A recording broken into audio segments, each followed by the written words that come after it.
Bonjour à tous. Merci de me recevoir chez vous pour ce nouveau numéro de Bon à savoir. Aujourd'hui, nous allons parler des directeurs d'entreprise. Dans une précédente vidéo, je vous parlais de la fonction de directeur général. Comment est-ce qu'il faut devenir directeur général et intégrer le club de crack manager. Et je disais que ces directeurs généraux seront accompagnés ou soutenus ou associés à des directeurs dans chacun des domaines, directeur d'exploitation, directeur administratif, financier, directeur commercial, marketing, etc. Alors aujourd'hui, je voudrais justement vous parler de la possibilité que vous avez d'occuper ces postes-là et comment pouvoir les occuper. En plus d'avoir des connaissances, des compétences et des aptitudes dans le domaine que vous voulez postuler, vous devez, si vous êtes candidat, vous devez avoir ou vous devez participer à des séminaires que l'association organise. Ces séminaires ont pour objectif de vous faire connaître des particularités qui sont liées à la gestion des entreprises ou des structures créées par l'association. À la fin de chaque séminaire, les candidats sont évalués.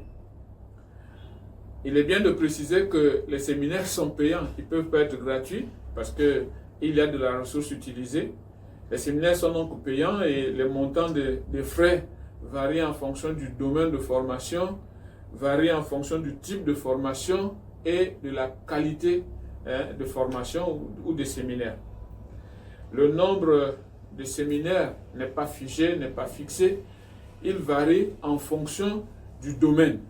Donc, quand on parle de directeur administratif, ce n'est pas la même chose que parler de directeur technique. Ce n'est pas la même chose que parler de directeur marketing. Donc, ils peuvent avoir des formations qui leur sont communes, mais nous souhaiterons qu'il y ait des formations spécifiques. Donc, toutes les fois que vous participez à un séminaire, vous avez un plus, vous êtes évalué et vous payez par séminaire. Pour prendre part à ces séminaires, si vous êtes candidat, vous devez présenter un dossier qui est composé d'une fiche de renseignement. Cette fiche de renseignement est à obtenir auprès de l'association. Vous devez aussi y mettre une lettre de motivation pour dire pourquoi est-ce que vous voulez prendre part à ces séminaires, à cette formation, votre CV, des copies de diplôme ou d'attestation de scolarité. Je vous informe que ce qui nous importe au niveau de l'association, ce n'est pas que vous soyez diplômé, mais que vous ayez des aptitudes. C'est pour ça que même si vous n'avez pas encore le diplôme et que vous avez l'attestation de scolarité, il est possible de juger de votre niveau académique à partir de l'attestation de scolarité. Il faudrait aussi mettre une copie d'acte de naissance ou de jugement supplétif, 2 photos, 2 demi-cartes photo et le reçu de paiement de formation. Maintenant, une fois que vous avez suivi des séminaires et que l'évaluation vous est favorable, c'est-à-dire que si vous avez réussi chaque fois à chacun de vos séminaires, vous devez savoir que vous êtes inscrit sur une liste de potentiels directeurs en fonction de votre domaine. Les directeurs administratifs seront formés et seront sur une liste de leur fonction, donc directeur administratif, ainsi de suite. Lorsque un directeur général a besoin d'avoir un directeur administratif, il va consulter cette liste-là et entretenir, le nombre n'est pas arrêté, mais il entretiendra le nombre de personnes qu'il désirera. Le choix se fera par lui et il va, si cet entretien avec ce directeur général, comment dirais-je, se passe bien et qu'il est apprécié, le directeur général le retient. Donc si vous voulez, pour entrer en fonction, vous devez donc être, je l'ai déjà dit par ailleurs, membre bienfaiteur. Vous devez être inscrit sur la liste des potentiels directs dans le domaine qui est le vôtre et vous devez être choisi par un directeur général après entretien.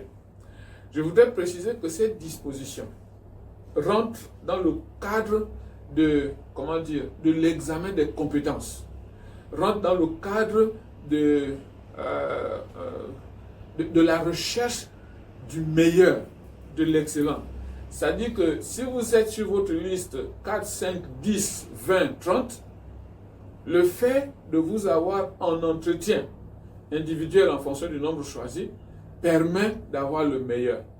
Autrement dit, cette procédure empêche qu'il y ait de la familiarité, qu'il y ait des injustices, qu'il y ait des façons de faire qui ne soient pas idéales pour tous. Les candidats doivent être à égalité de chances pour pouvoir accéder à des fonctions. C'est pour ça que toutes ces méthodes-là ou toutes ces procédures sont mises en place pour que chacun se défende et démontre ses aptitudes. Alors, pour être admis à la formation, il est important pour vous de savoir qu'il faut acheter des actions. Pourquoi? Parce que à compétence égale, c'est-à-dire que vous avez été entretenu, il y a une autre personne qui a été entretenue, il y a une troisième personne qui a été entretenue. Vous trois, vous vous êtes entretenus et la sensation et le sentiment du directeur général qui veut vous avoir avec lui et de l'association vient à montrer que vous êtes tous les trois compétents. Tous les trois. Et que vous pouvez faire l'affaire. Malheureusement, il faut de vous trois choisir un. À ce moment-là, c'est la priorité est accordée, la préférence, mieux que priorité, la préférence est accordée à celui de vous trois qui aura acheté le plus d'actions. C'est-à-dire que si c'est le deuxième qui a 4 actions et que vous en avez 3, c'est celui qui a 4 actions qui est retenu. Pourquoi nous prenons cette disposition? Une fois encore, c'est pour qu'il y ait de la justice. Il n'est pas bon que des personnes qui n'ont pas fourni beaucoup d'efforts, qui n'aient pas la compétence, soient mises au devant. Nous voulons de l'excellence, nous voulons de la performance, mais nous voulons aussi des engagements fermes. Lorsque quelqu'un a acheté des actions, c'est qu'il fait confiance à l'association. Et une fois qu'il a fait confiance à l'association doit lui rendre l'appareil en lui donnant la possibilité d'avoir de la préférence quelque part. Et lorsqu'il s'agit de 3 candidatures, c'est celui-là qui aura le plus d'actions qui pourra accéder à la fonction. Alors, pour obtenir davantage d'informations par rapport à ces postes, par rapport au programme ou au séminaire, ou pour recevoir de façon régulière des informations sur les séminaires qui sont dispensés, vous écrivez à l'association, soit par WhatsApp, soit par mail. S'il vous plaît, n'appelez pas, écrivez, parce que si vous appelez, vous n'aurez pas toutes les informations.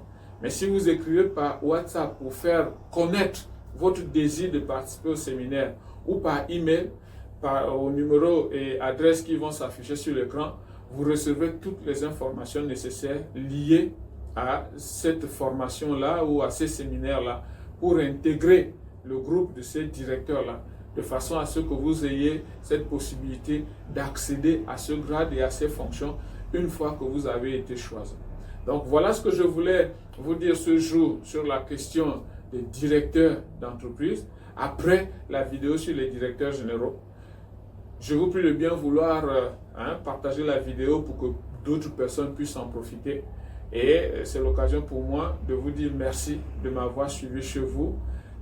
Merci de prêter attention à ce que nous disons, à ce que nous faisons. Nous comptons sur vous pour une large diffusion. Prenez bien soin de vous et que Dieu vous bénisse. Merci.